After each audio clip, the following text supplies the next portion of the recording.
Hello, listening friends. नमस्कार श्रोता मित्रों, What a joy it is for us to know that you have tuned in to this broadcast. हम ये जानकर बहुत आनंदित हैं कि आप इस प्रसारण में सम्मिलित हुए हैं। We try to communicate to you the best we know how the great message of the gospel of Jesus Christ. हम जितना उत्तम रीति से कर सकते हैं प्रभु यीशु मसीह का सुसमाचार आप तक पहुंचाने का प्रयत्न करते हैं। It is our prayer that God is using His word to bless you and enrich your life. हमारी प्रार्थना है कि परमेश्वर अपने वचन के इस्तेमाल से आपको आशीषित करे और आपके जीवन को बढ़ाए।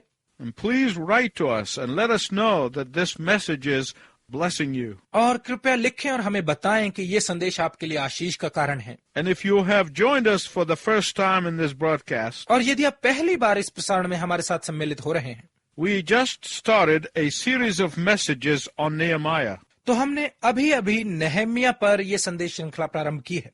Nehemiah was a man who wanted his life to count for God. Nehemiah ऐसा व्यक्ति था जो अपने जीवन को परमेश्वर के काम में लगाना चाहता था।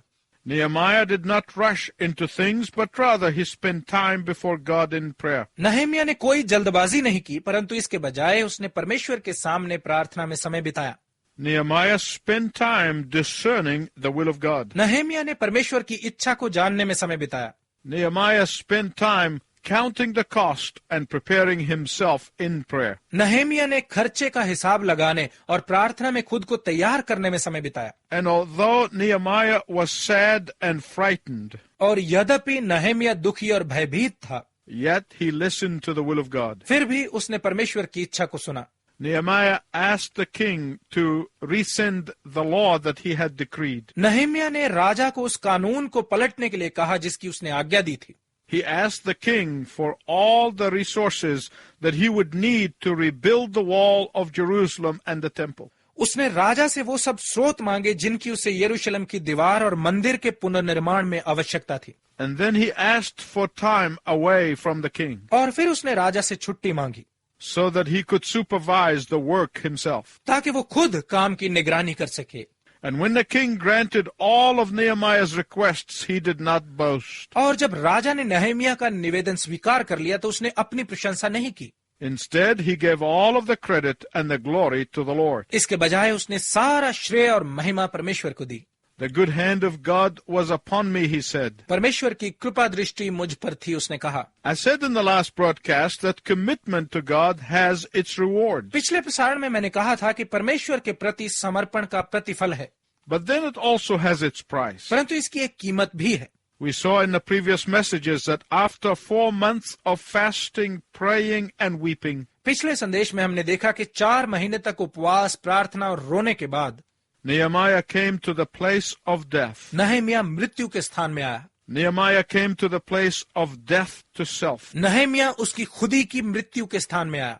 death to a personal ambition, निजी महत्वाकांक्षा की मृत्यु and death to future security. और भविष्य की सुरक्षा की मृत्यु। Nehemiah also came to the place of death to self-gratification and comfort. Nehemiah अपनी आत्म संतुष्टि और सुख आराम की मृत्यु के स्थान पर आया।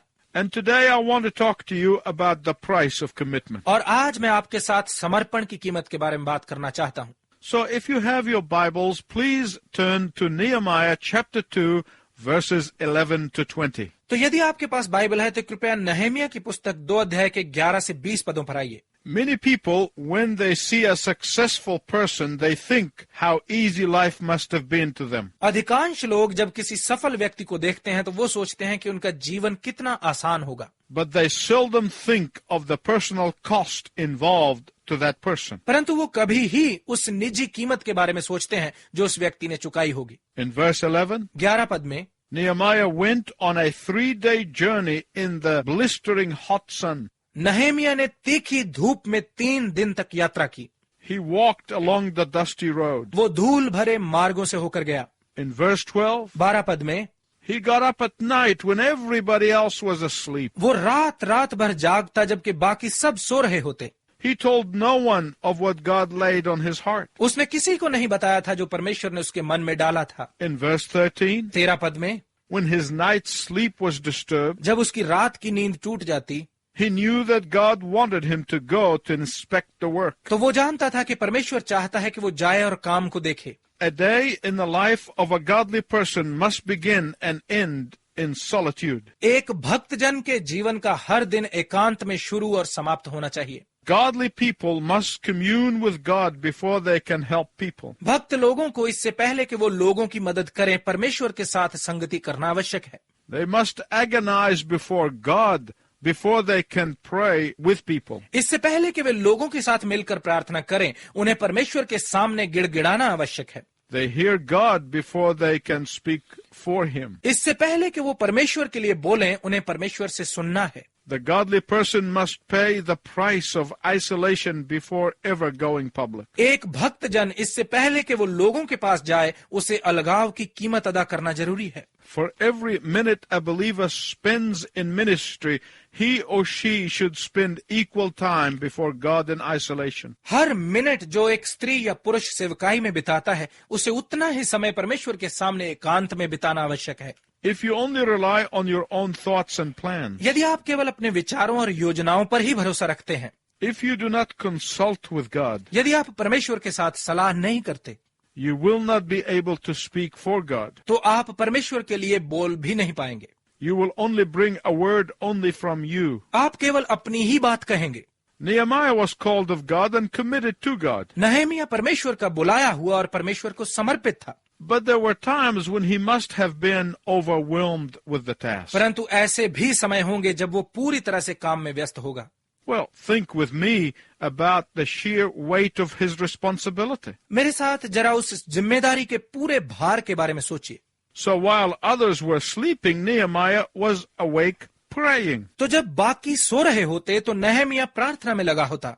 While others were sleeping, Nehemiah was awake probing. जब बाकी सो रहे होते तो नहमीया जांच पड़ताल में लगा होता.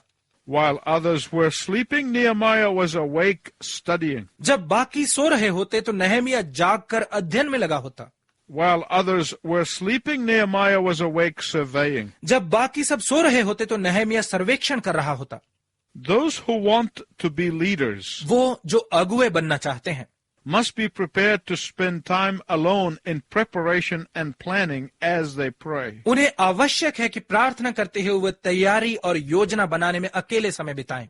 They must take their cues from above. उन्हें अपने संकेत ऊपर से प्राप्त करने चाहिए. Today, we are desperately in need of many Nehemiahs. आज हमें शिद्दत से बहुत सारे नहमाओं की जरूरत है. Would you be a Nehemiah today? क्या आज आप एक नहमिया बनेंगे? Why do I say this? मैं ऐसा क्यों कहता हूँ? Because today we have many walls that are broken. क्योंकि आज हमारी बहुत सी दीवारें हैं जो टूटी हुई हैं. Today we have so many people who have broken walls of hope in their life. आज कई लोग हैं जिनके जीवन में आशा की दीवारें टूटी हुई हैं. Today we have so many people with broken walls of missing peace. आज कई लोग हैं जिनके जीवन में खोई शांति की टूटी हुई दीवारें हैं. Today we have many people with broken walls of fear of the future. आज कई लोग हैं जिनके जीवन में भविष्य के भय की टूटी हुई दीवारें हैं. Today we have many people with broken walls of enslavement to money. आज कई लोग हैं जिनके जीवन में पैसे की दास्ता की टूटी हुई दीवारें हैं. Today we have many people with broken walls of addictions and sin. आज कई लोग हैं जिनके जीवन में बुरी आदतों और पाप की टूटी हुई दीवारें हैं. Seeing these broken walls ought to break our hearts. इन टूटी दीवारों को देखकर हमारे हृदय टूटने चाहिए. But seeing these broken walls should do even more. परंतु इन टूटी दीवारों को देखकर इससे भी और अधिक होना चाहिए. Because what we need today are men and women who are willing to spend time on their knees. क्योंकि आज हमें ऐसे स्त्री और पुरुषों की आवश्यकता है जो अपने घुटनों पर समय बिताने को तैयार हों. There are many broken walls on a personal level. निजी स्तर पर कई टूटी हुई दीवारें हैं. Many people are filled with unbridled greed. बहुत सारे लोग अनियंत्रित लोभ से भरे हुए हैं. The walls of thankfulness are broken. धन्यवादिता की दीवारें टूटी पड़ी हैं. Many people live lives of emptiness. बहुत सारे लोग खालीपन का जीवन जी रहे हैं. The walls of love are broken. प्रेम की दीवारें टूटी हुई हैं. Many people hoard their bitterness and pain. बहुत सारे लोग अपनी कड़वाहट और पीड़ा इकट्ठी करते हैं. The walls of forgiveness are broken. क्षमा की दीवारें टूटी पड़ी हैं. My listening friends, this is very important. मेरे श्रोता मित्रों, ये बहुत ही महत्वपूर्ण है. You must get out of your self-pity. आपका आत्मखेद से बाहर निकलना आवश्यक है. Stop reliving your past problems. अपनी अतीत की समस्याओं में पुनर्उलझना छोड़िए. How can you do that? आप ऐसा कैसे कर सकते हैं? Give them to Jesus. इन्हें यीशु को दे दीजिए, Put them under the blood and then get out and do something for somebody else. इन्हें लहू के नीचे ढांप दीजिए और जाइए और किसी के लिए कुछ कीजिए। Does your neighbor hate you? क्या आपके पड़ोसी आपसे नफरत करते हैं? Go over and love them for Jesus' sake, उनके पास जाइए और यीशु के लिए उनसे प्रेम कीजिए, because the walls are down. क्योंकि दीवारें गिरी पड़ी हैं। And as we probe these walls, और जब हम इन दीवारों की जांच पड़ताल करते हैं, as we examine these walls, जब हम इन दीवारों की जांच करते हैं, like Nehemiah, we can feel overwhelmed. तो नहमीया के समान ही हम भी बोझ महसूस कर सकते हैं। But we have a God who is far more powerful than any problem in the world. परंतु हमारे पास ऐसा परमेश्वर है जो संसार की किसी भी समस्या से कहीं बड़ा है। We have a God who is far more powerful than any sin in the world. हमारे पास ऐसा परमेश्वर है जो संसार में किसी भी पाप से कहीं बड़ा है। We have a God who is far more powerful than any power in the world. हमारे पास ऐसा परमेश्वर है जो संसार में किसी भी शक्ति से कहीं बड़ा है। What did Nehemiah do about this overwhelming problem? नहमीया ने इस भारी समस्या के बारे में क्या किया? He did not say, you people have got to do something. उसने ये नहीं कहा तुम लोगों को कुछ करना होगा। No. नहीं, He said, we have got to do something. उसने कहा हमें कुछ करना होगा। Look at verse 17 of chapter 2. 2 अध्याय के 17 पद को देखिए। Then I said to them, you see the distress we are in, how Jerusalem lies waste and its gates are burnt with fire. Come and let us build the wall of Jerusalem that we may no longer be in reproach. तब मैंने उनसे कहा, तुम आप देखते हो कि हम कैसी दुर्दशा में हैं कि यरूशलेम उजाड़ पड़ा है और इसके फाटक जले हुए हैं। आओ हम यरूशलेम की शहरपनाह को बनाएं कि भविष्य में हमारी नाम धराई न रहे। Here is what Nehemiah is saying. नहमीया ये कह रहा था, Enough shame. बहुत लज्जा हो गई, The kingdom is in reproach. राज्य पर कलंक लगा हुआ है, God's name is in disrepute. परमेश्वर के नाम की नाम धराई हो रही है। And finally, in verses 18 and 19 of chapter 2, Nehemiah encounters 3 men. और अंत में 2 अध्याय के 18 और 19 पद में नहमीया का सामना 3 व्यक्तियों से होता है। You will hear from these men throughout the series of in messages. 3 मनुष्यों की बातें आप इस पूरी संदेश श्रृंखला में सुनेंगे। They are Sanballat, Tobiah, and Geshem. इनके नाम है संबलत, तोबिया और Geshem.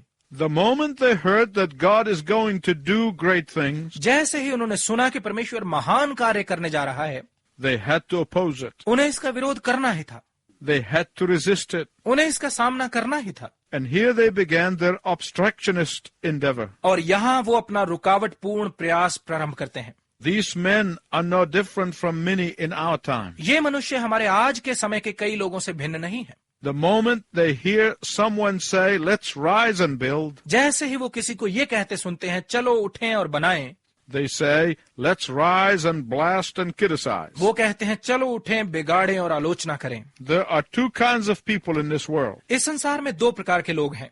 There are the constructionists यहाँ बनाने वाले हैं and the obstructionists. और बाधा डालने वाले हैं। There are people who build and there are people who try to stop the building. वो लोग हैं जो बनाने का प्रयत्न करते हैं और वो हैं जो निर्माण को रोकने का प्रयत्न करते हैं। Which kind are you? आप कैसे हैं?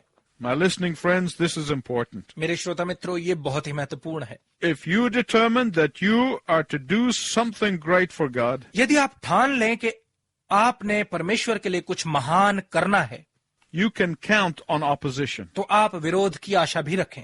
Many people will laugh at you. बहुत लोग आप पर हंसेंगे, Many people will mock you. बहुत लोग आपका मजाक उड़ाएंगे, People will throw in your windows and false accusations your way. लोग आपके मार्ग में व्यंग और झूठे दोष फेंकेंगे। Sanballat, Tobiah, and Geshem did all of these things to Nehemiah. संबलत, Tobiah और गेशेम ने नहमीया के साथ ये सब किया। And there are people like them in every community. और ऐसे लोग हर समुदाय में होते हैं। Nehemiah faced them directly in verse 20 when he said the following. 20 पद में उसने ये कहते हुए सीधा उनका सामना किया, The God of heaven will give us success. स्वर्ग का परमेश्वर हमें सफल करेगा।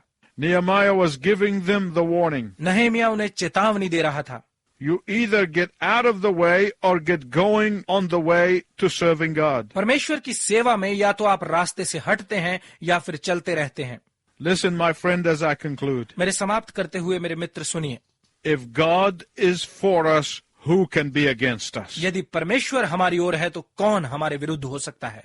The gates of hell shall not prevail against the church of Jesus Christ. नरक के फाटक यीशु मसीह की कलीसिया पर प्रबल न होंगे। The God who called you gives you confidence. वो परमेश्वर जिसने आपको बुलाया है वो आपको विश्वास देता है। He will see his work through. वो अपने कार्य को पूरा करेगा। Are you willing to pay the price? क्या आप कीमत अदा करने के लिए तैयार हैं? Then say to him, Here am I, Lord. तो उससे कहिए, प्रभु मैं यहाँ हूँ। And then write to us and let us know. और फिर लिखें और हमें बताएं। We love to hear from you. हमें आपसे सुनकर बहुत अच्छा लगेगा।